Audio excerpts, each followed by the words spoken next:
Student, आज मैं आपको एक्सप्लेन कर रही हूँ क्रेडिट के बारे में और उसके बाद करूँगी क्रेडिट क्रिएशन। तो आपके टॉपिक का नाम है credit and credit creation and it is related from money और फाइनेंशियल सिस्टम और बैंकिंग। जो भी आपका जहाँ भी कहीं टॉपिक्स इससे मैच खाता हो आप वही मैच कर लीजिए। डिफरेंट जो क्लासेज है यूजी पीजी 11th 12th उसमें अलग अलग जगह इसको इकोनॉमिक्स कॉमर्स के स्टूडेंट के लिए दिया हुआ है।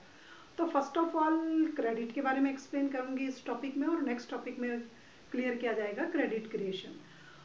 तो what do you mean by credit, कि रियल में हम क्रेडिट से क्या समझते हैं। आप सभी क्रेडिट वर्ड का यूज करते हो कि क्रेडिट मिल गई, क्रेडिट है मेरी, ऐसा हम यूज लेते हैं।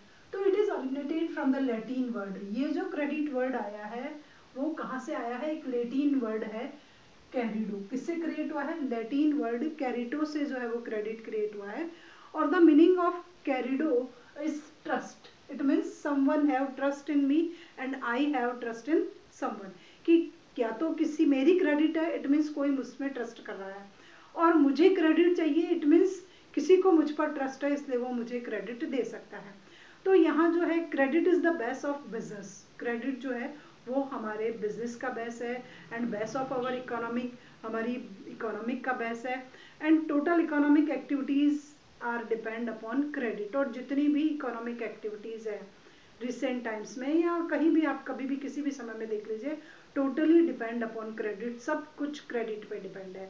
हम क्रेडिट पे डिपेंड है, हमारा बिजनेस क्रेडिट पे डिपेंड है, टोटल जो है वो सब कुछ क्रेडिट पे डिपेंड है। अगर आपकी क्रेडिट अच्छी है तो आपको कहीं से क्रेडिट मिल जाएगी, और अगर आपके पास सब कुछ है तो आपको क्रेडिट से कहीं कोई प्रॉब्लम होगी। तो क्रेडिट मीन्स डायरेक्ट और इनडायरेक्ट वे में आप लोन को ले सकते हो कि आपको लोन जो है वो मिल जाता है। तो ये जो फैसिलिटी होती है, तो क्रेडिट जो है वो इकोनॉमिक का बेस है, डेवलपमेंट का बेस है, इकोनॉमिक एक्टिविटीज का बेस है, कॉमर्स का बेस है, ट्रेड का बेस है, सबका बेस टोटल मिला करके क्रेडिट है। क्रेडिट है तो सारी इकोनॉमिक एक्टिविटीज रैपिड रेट से जो है इंक्रीज होगी, और अगर क्रेडिट नहीं है तो नहीं होगी। अब क्रेडिट आपको कहाँ से मिल सकता है और कहाँ से नहीं मिल सकता है ये आपको अलग बताया जाएगा। तो फर्स्ट ऑफ ऑल रियल में क्रेडिट में कौन कौन से एलिमेंट्स जो है वो अवेलेबल है। तो सबसे पहला है trust. Trust is involve in credit. अगर आपका किसी में ट्रस्ट है, विश्वास है, आपकी इतनी क्रेडिबिलिटी है तो आपको क्रेडिट जो है वो इजी गोइंग अवेलेबल हो जाएगी।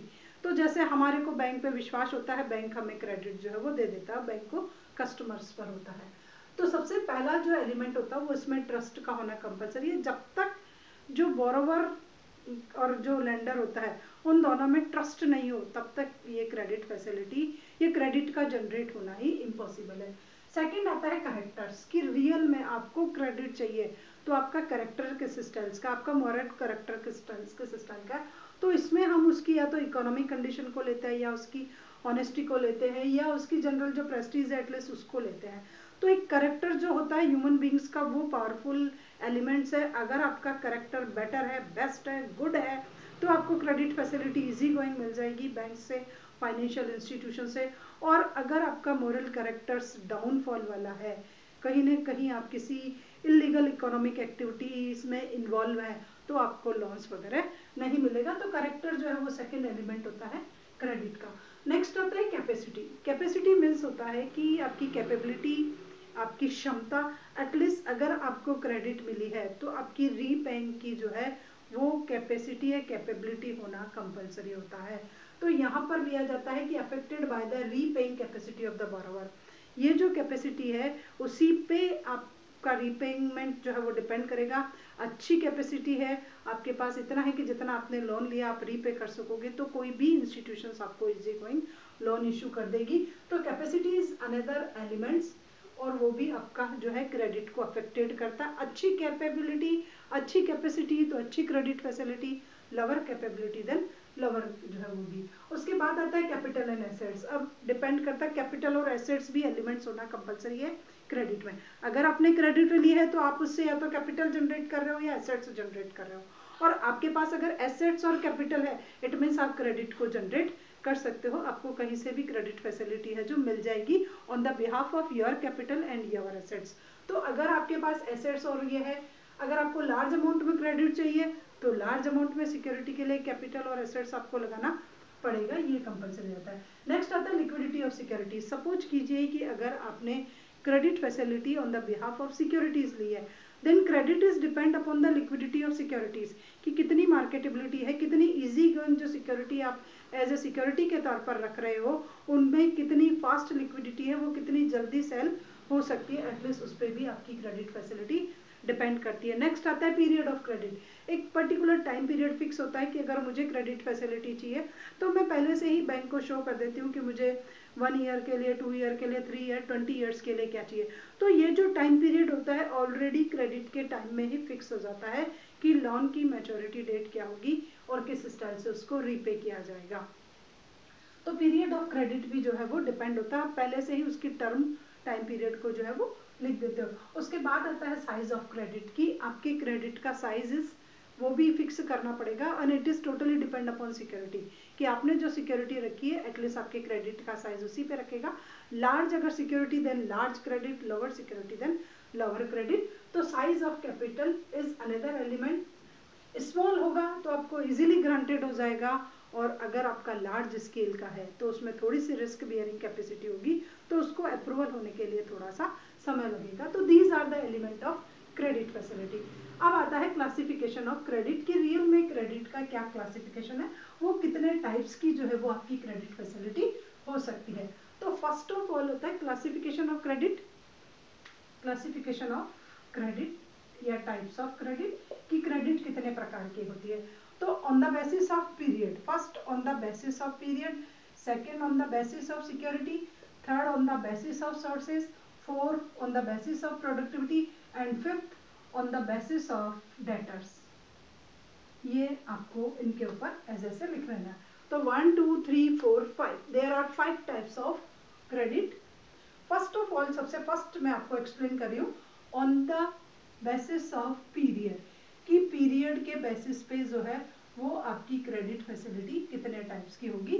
तो first long term, short term, mid term and demand, 4 types की होगी क्रेडिट पे जो होगी वो आपकी on the basis of period में आपकी 4 टाइप्स की होगी। First is short. शॉर्ट का मतलब आपको बहुत कम समय के लिए चाहिए। Then 1 month to 12 month, 1 month to 12 month की आपको क्रेडिट फैसिलिटी कहीं ना कहीं से चाहिए। अगर आपको 1 से 12 महीने तक की चाहिए then it is known as short term credit, क्योंकि आपको बहुत कम समय के लिए चाहिए। कोई शॉर्ट ऐसी है इमरजेंसी आपके पास आ गई कि आप उसका यूज ले रहे हो, आप उसको वापस रीपे कर दोगे। Then mid term almost it is 1 to 5 years. 1 to 5 years की मीन्स अभी आपको रिक्वायरमेंट है और आप जो उससे ले रहे हैं या आप जहाँ इसको इन्वेस्ट कर रहे हैं एटलीस्ट वहाँ से इसकी रिटर्निंग में थोड़ा सा टाइम पीरियड लगेगा, तो आप इसको 1 to 5 ईयर्स कर सकते हो। उसके बाद आता है long term, then 1 to 20 years, कहीं भी हो सकता हो इसके बीच में, 10 ईयर 15 ईयर्स ऐसे भी लोन्स जो है वो गवर्नमेंट्स देती है। अब ये बैंक के टाइप पर डिपेंड करता है। देखो कहीं कहीं किसी बैंक के लिए 1 से 3 साल भी मिड टर्म हो सकता है और 1 से 10 साल भी लॉन्ग टर्म हो सकता है, बट ऑलमोस्ट जो होता है 1 to 20 ईयर्स जो होगा वो आपके लॉन्ग टर्म का लोन्स जो है वो होगा। तो ये जो होगा ये टोटली डिपेंड करेगा आपके रीपेइंग की टाइम पीरियड पे, कि आप किस समय इस लोन को वापस रीपे करना चाहते हो। तो particular on the basis of times, long term, short term, short term, mid term and long term. Next आती है ऑन डिमांड। डिमांड मीन्स ये होता है कि आपको केवल मात्र for few hours, for few days आपको क्रेडिट फैसिलिटी केवल इतनी ही चाहिए। इसको हम बोलते हैं डिमांड मनी और कॉल मनी। इट मीन्स जब बैंक ने आपको कॉल किया एटलीस्ट आप उसी टाइम पे कर दोगे, और जब आपने कॉल किया बैंक आपको उसी टाइम पे कर देगा। तो कॉल मनी और डिमांड मनी होती है on the pay of demand. आपकी डिमांड करते ही बैंक आपको पे कर देता है, और आप बैंक ने जैसे डिमांड की आप उसको पे कर सकते हो। और ये जो है वो 1 hour, 12 hours, 24 hours, 78 hours and 15 days maximum हो सकती है। तो इस स्टाइल्स की क्रेडिट फैसिलिटी जो है वो होती है। नेक्स्ट आता है on the basis of security, कि सिक्योरिटी के बिहाफ पे भी आपकी क्रेडिट फैसिलिटी जो है वो होगी। सिक्योरिटी मीन्स होता है कि जब हम लोन लेते हैं तो बैंक को एज ए सिक्योरिटी के तौर पर हमें कुछ ना कुछ डिपॉजिट कराना पड़ता है। विदाउट सिक्योरिटीज रिसेंट टाइम्स में लोन्स इशू नहीं होते हैं अगर वो लीगल है, और अगर बैंक फुली प्रोसेस को अडॉप्ट कर रहा है तो आपको अनसिक्योर्ड लोन इशू नहीं होंगे, सिवाय एग्रीकल्चर के। अदर फील्ड में अनसिक्योर्ड लोन वैसे इशू नहीं होते और एग्रीकल्चर में भी सिक्योर्ड लोन ही दिए जाते हैं। तो on the basis of security, security means क्या होता है कि आपने कुछ वहाँ बैंक के पास रखा है। Then there are two types of loan, secured and unsecured. एक तो हो गया आपका अनसिक्योर्ड और एक हो गया आपका सिक्योर्ड। अनसिक्योर्ड मीन्स जिसमें आपने एज ए सिक्योरिटी के तौर पर नहीं रखा है, इलीगल है, जैसे विजय माल्या को दिया, वीडियोकॉन के ऑनर्स को दिया, जहाँ कहीं भी अपने ये जो लॉन्स रिसेंट टाइम में नीरव मोदी का जो है, बहुत से ऐसे केसेस हैं कि जहाँ लोन लेकर के आदमी चला जाता है और लाखों करोड़ों रुपए की बर्डन जो है वो छोड़ जाता है। तो ये अनसिक्योर्ड लोन जो होते हैं वो बहुत डेंजरस होते हैं इकोनॉमी के लिए, और ऐसे लोन तभी इश्यू होते हैं जब कहीं ना कहीं फ्रॉड हो, कहीं ना कहीं कोई सीईओ या मैनेजर या डायरेक्टर्स जो बैंक का है उस मिली जुली नहीं हो, तब तक ऐसे लोन इश्यू नहीं होते हैं। देन नेक्स्ट आता है आपका सिक्योर्ड लोन। तो सिक्योर्ड लोन में आपको एज ए सिक्योरिटी के तौर पर कुछ न कुछ रखना पड़ता है, and it is more than the value of loans. आपके लोन की वैल्यू से ये थोड़ा सा ज्यादा होता है और ये सिक्योरिटी के तौर पर आपको रखना पड़ेगा। तो this is the second types of loan. Next आता है आपका on the behalf of sources, कि सोर्सेज के बिहाफ पे आपका जो है वो टाइप्स जो है वो डिपेंड करेगा कि on the behalf of sources. तो सोर्सेज में ये होता है कि आपने लोन किस सोर्स को चूज किया है। Then there are two sources in economy. हमारी इकोनॉमिक में टू ही सोर्सेज है, first is organised and second is unorganised. ये टू सेक्टर्स जो है हमारी इकोनॉमिक में वो क्रेडिट फैसिलिटी प्रोवाइड करते हैं। अब ऑर्गेनाइज में क्या क्या है वो आप सभी जानते हो। ऑर्गेनाइज सेक्टर में हमारे टोटल कमर्शियल बैंक्स आ जाते हैं जितने भी हैं, आपके प्राइवेट सेक्टर्स के जो है बैंक आ जाते हैं, आपके फॉरेन सेक्टर्स के बैंक्स आ जाते हैं, पब्लिक सेक्टर्स के बैंक्स आ जाते हैं। तो जितनी भी बैंकिंग इंस्टीट्यूशंस रिसेंट टाइम में वर्क कर रही है अंडर कंट्रोल सेंट्रल बैंक या आरबीआई के जो काम कर रहा है, वो सारा का सारा सेक्टर होगा ऑर्गेनाइज सेक्टर। और अनऑर्गेनाइज सेक्टर्स में वो होते हैं जो जिनके कोई रूल्स रेगुलेशन नहीं होते हैं और कुछ फिक्स वो नहीं होता है, कहीं कोई रजिस्ट्रेशंस नहीं होता, जिनका जो आउट ऑफ कंट्रोल आरबीआई काम कर रहे हो। इसमें हम आते हैं सेठ है, साहूकार है, महाजन है, प्राइवेट लेंडर है, चिट फंड कंपनियां हैं। तो ये टोटल जो होगा वो अलग अलग होगा। तो ऑर्गेनाइज में कमर्शियल बैंक, पब्लिक सेक्टर्स के banks, foreign banks, private sectors के बैंक्स, ये सब आ जाते हैं इसमें। और अनऑर्गेनाइज में आपके सेठ, सलाह, महाजन, साहू, मित्र, रिश्तेदार, आपके रिलेटिव्स, आपके फ्रेंड्स, ये सब जो है वो अनऑर्गेनाइज्ड में आते हैं। These are out of control of RBI and these are under control of RBI. तो ये हो गया आपका on the behalf of sources. अब आता है आपका on the behalf of productivity, कि प्रोडक्टिविटी के बिहाफ पे जो लोन होगा वो टू टाइप्स का होगा। पहला होगा आपका प्रोडक्टिव एंड नेक्स्ट होगा आपका अनप्रोडक्टिव। तो प्रोडक्टिव और अनप्रोडक्टिव ये टू टाइप्स के लोन हो गए आपके। प्रोडक्टिव लोन्स का मतलब क्या हो गया है कि जो आपको इकोनॉमिक एक्टिविटी को ऑपरेट करने के लिए दिया जा रहा है, ट्रेड है, बिजनेस है, किसी भी स्टाइल की इंडस्ट्री है, एग्रीकल्चर है, सर्विस सेक्टर्स है, तो अगर ऐसा लोन उसको प्रमोट करने के लिए दिया जाता है then this is known as productive loan, कि उससे किसी स्टाइल की रिटर्न जनरेट होगी और आप लोन को वापस रीपे कर दोगे और इकोनॉमिक में ग्रोथ रेट हाई होगी, प्रोडक्टिविटी होगी, आपकी इनकम जनरेट होगी। But unproductive loans are provide for the consumption, ये आपको कंजम्पशन के लिए प्रोवाइड किए जाते हैं। एंड रिसेंट टाइम्स जो अनप्रोडक्टिव लोन्स है, ये कंज्यूमर पॉलिटिकल लोन है, वो है आपका हाउस लोन। हाउस लोन जो है वो अनप्रोडक्टिव है, वैसा माना जाता है, हालांकि उससे भी बहुत कुछ होगा, आपका रेंट जो है वो बच जाएगा, बट ऐसा माना जाता है कि आपने व्हीकल्स के लिए लोन लिया है, एसी के लिए लोन लिया है, कंज्यूमर गुड्स के लिए लोन लिया है, ट्रक्स के लिए लोन लिया है, किसी और के लिए लिया, then this is known as unproductive loan. अगर वो साधन आपके अपने काम के लिए, जैसे फॉर एग्जांपल आपने ट्रक्स लिया और आप ट्रक्स का यूज ट्रांसपोर्टेशन के लिए करते हो, transportation is means of your running, then it is known as productive loan, तो वो आपका प्रोडक्टिव लोन कहलाया जाएगा। कंजम्पशन या अनप्रोडक्टिव होगा जो आपने कंज्यूम किया, जैसे मैंने मैरिज के लिए लोन लिया, देन अनप्रोडक्टिव कहलाया जाएगा, उसका कुछ नहीं होता है। आप कोई डेथ सेरेमनी को सेलिब्रेट करने के लिए लोन लेते हो, डॉवरी के लिए लोन लेते हो, then this is known as unproductive loan, की हम ऐसे लोन जो लेते हैं वो हमारे अनप्रोडक्टिव कहलाएंगे। नेक्स्ट आता है on the basis of debtors, की डेटर्स के बेस पे कि आपका देने वाला कौन है, एटलीस्ट उसके बिहाफ पे भी आपका क्रेडिट डिपेंड कर रहा है, सॉरी किसको दिया जा रहा है उसके बिहाफ पे भी लोन डिपेंड कर रहा है। फॉर द एग्जांपल सपोज करो एक्सपोर्ट प्रमोशंस के लिए दिया जा रहा है आपको लोन, एक्सपोर्ट के लिए लोन दिया जा रहा है, तो ये क्या कहलाएगा, एक्सपोर्ट, एक्सपोर्ट के बिहाफ के लिए लोन दिया जा रहा है, तो ये आपका कहलाएगा एक्सपोर्ट लोन। अगर आपको उस लोन से इंडस्ट्री का सेटअप करना है, किसी इंडस्ट्री को लगाना है, then it is known as industrial loan. अगर आप उस लोन का यूटिलाइजेशन एग्रीकल्चर की फील्ड में कर रहे हो, then it is known as agriculture loan. और अगर आपने उससे कोई ट्रेड स्टार्ट किया है तो वो कहलाएगा आपका कॉमर्शियल लोन। और अगर आप केवल मात्र अपने कंजम्पशन के लिए लोन ले रहे हो, then it is known as consumer credit. तो these all are the types of loan या क्लासिफिकेशन ऑफ क्रेडिट।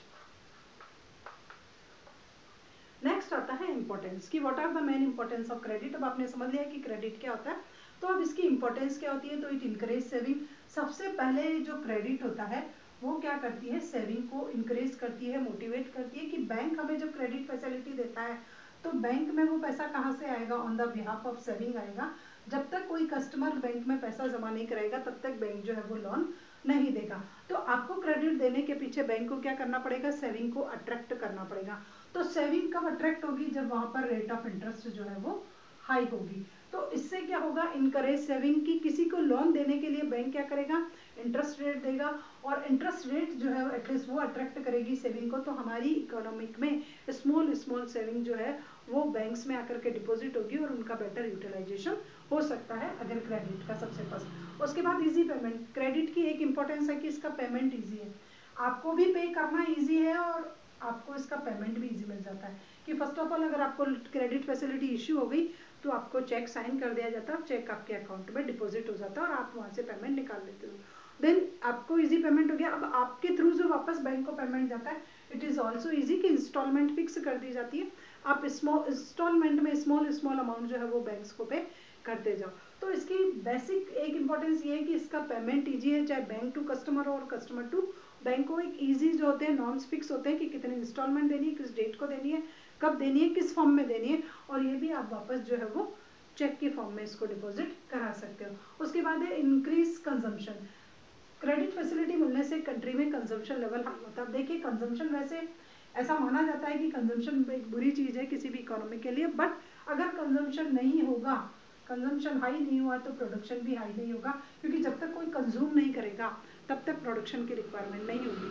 तो इसकी इंपॉर्टेंस है कि इंक्रीज कंजम्पशन, ये हमारी इकोनॉमिक में कंजम्पशन लेवल को इम्प्रूव करती है। क्रेडिट फैसिलिटी मिलने के बाद हम किसी न किसी इकोनॉमिक एक्टिविटी में इन्वॉल्व हो जाते हैं और वहां से जो अर्निंग होती है उससे हम हमारा कंजम्पशन लेवल जो है थोड़ा हाई कर लेते हैं। अब किसी इकोनॉमिक एक्टिविटी में अगर क्रेडिट को लगाएंगे तो नेचुरली इनकम अच्छी होगी, और इनकम अच्छी होगी तो हमारा कंजम्पशन लेवल भी स्ट्रांग हो जाएगा, तो हम इसका कंजम्पशन करेंगे।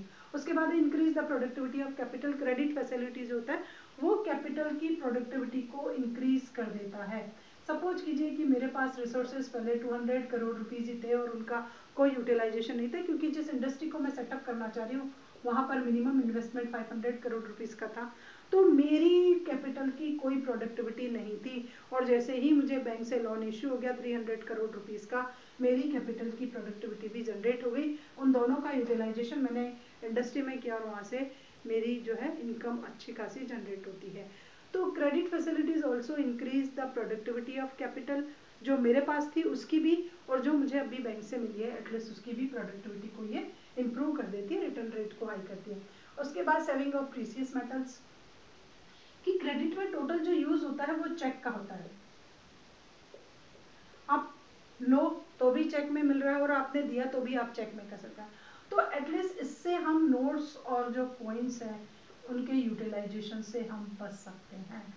कि ना तो कॉइन्स का यूज करना, ना नोट्स का यूज करना। और जब हम कॉइन्स का यूज ही नहीं कर रहे हैं, जैसे पहले अगर बाय द वे क्रेडिट मिलती और आप गोल्ड और सिल्वर के कॉइन चल रहे होते और आप पेमेंट भी उसी में कर रहे हो, तो उससे क्या होता है कि मटेरियल का थोड़ा सा जो भी मेटल है हमारी एटलीस्ट उसमें जो लॉस होता है अब वो लॉस नहीं हो रहा है। इसमें बिल्कुल सेविंग है। आप पेपर के थ्रू जो है पेमेंट कीजिए, चेक के थ्रू कीजिए, एनईएफटी आरटीजीएस किसी का भी यूटिलाइजेशन कीजिए, तो मेटल को यूज में लाना ही अब नहीं पड़ता है क्रेडिट फैसिलिटी के बिहाफ पे।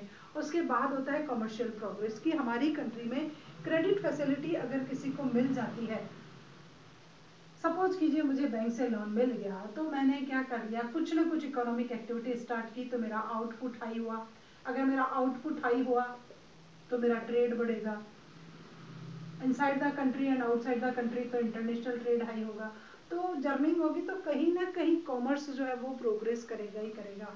तो कॉमर्शियल प्रोग्रेस होती है क्योंकि क्रेडिट से इकोनॉमिक एक्टिविटी स्टार्ट होती है और इकोनॉमिक एक्टिविटी जो है बेस है किसी भी कंट्री के कॉमर्शियल सेक्टर्स को जनरेट करने के लिए।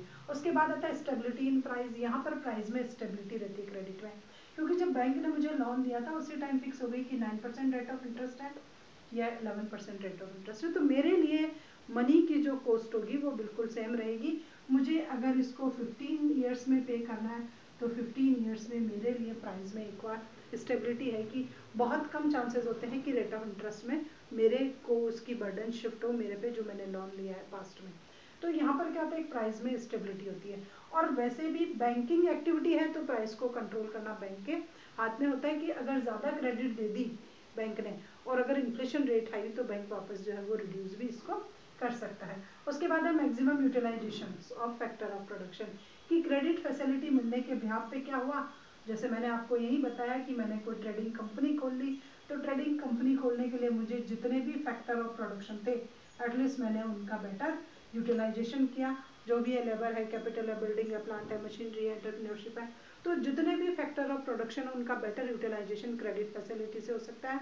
क्योंकि अब नई नई इकोनॉमिक एक्टिविटी स्टार्ट होगी और नई नई इकोनॉमिक एक्टिविटी स्टार्ट होने की वजह से जितने भी फैक्टर्स हैं उनकी डिमांड हाई होगी, उनका बेटर यूटिलाइजेशन होगा।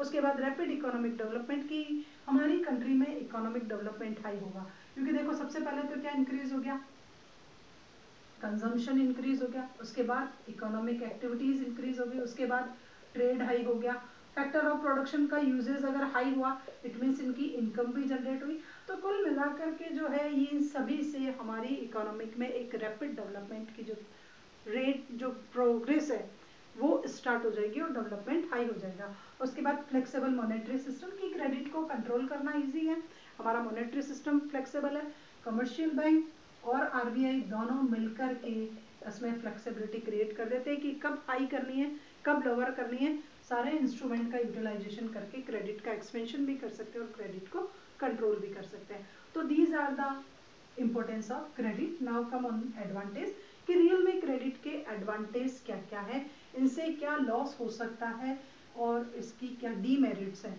तो सबसे पहले इनकरेज स्पेक्यूलेशन। अब ये स्पेक्यूलेशन को कैसे बढ़ाएगा,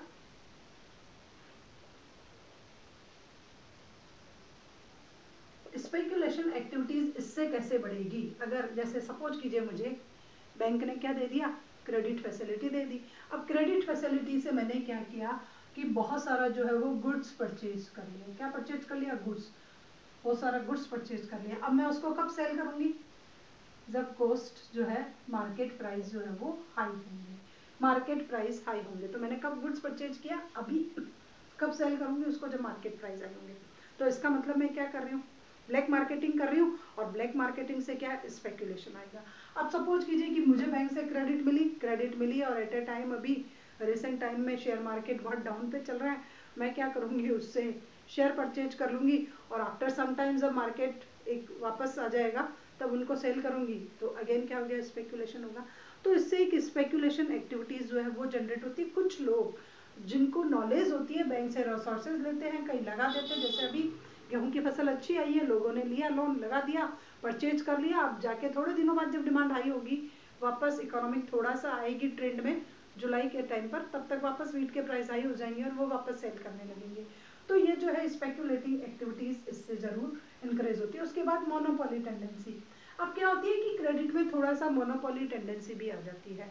जैसे सपोज कीजिए कहीं बड़े ट्रेडर्स को लोन मिल गया अभी, तो उसने टोटल बहुत लोअर प्राइस पे सारे बीज परचेज कर करके अपना काम निकाल दिया, तो उसकी मोनोपोली है क्योंकि सारा पैसा उसका है।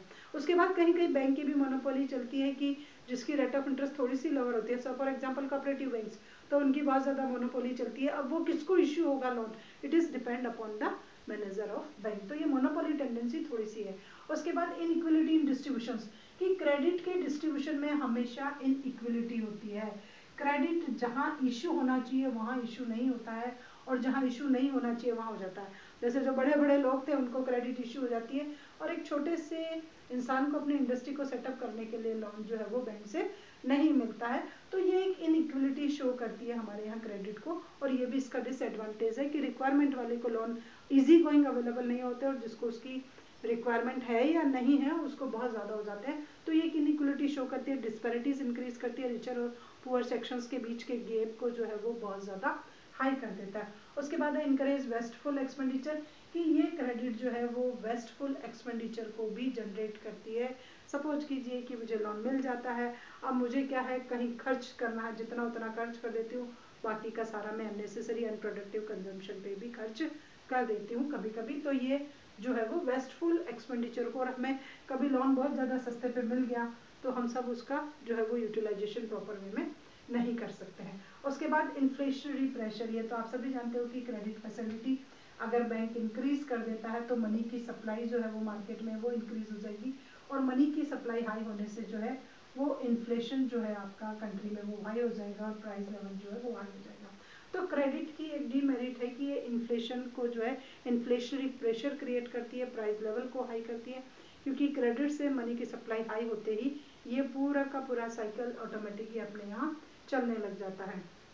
उसके बाद बैंक्स फेल होते हैं। जब एक्सेस में क्रेडिट इशू कर दी और टोटल अनसिक्योर थी, तो एक डिसएडवांटेज ये भी होता है कि बैंक्स जो है वो फेल होने की कगार पे होते हैं, क्योंकि रिकवरी वापस होती नहीं है, और रिकवरी वापस नहीं होती है तो, और अगर क्रेडिट जो कि सेंट्रल बैंक है वो आपकी किसी भी प्रकार की कोई रेस्पॉन्सिबिलिटी नहीं लेता है, तो वो बैंक फिर क्या होता है फेल हो जाता है। और लास्ट है इंक्रीज फ्रॉड, कि क्रेडिट की एक डीमेरिट्स ये भी है, डिसएडवांटेज है कि ये फ्रॉड को जनरेट करती है।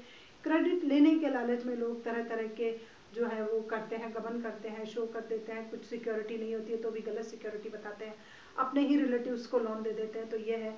और ये करप्शन को भी इंक्रीज करता है। लास्ट है कि क्रेडिट जो है वो करप्शन को जो है वो इंक्रीज करती है।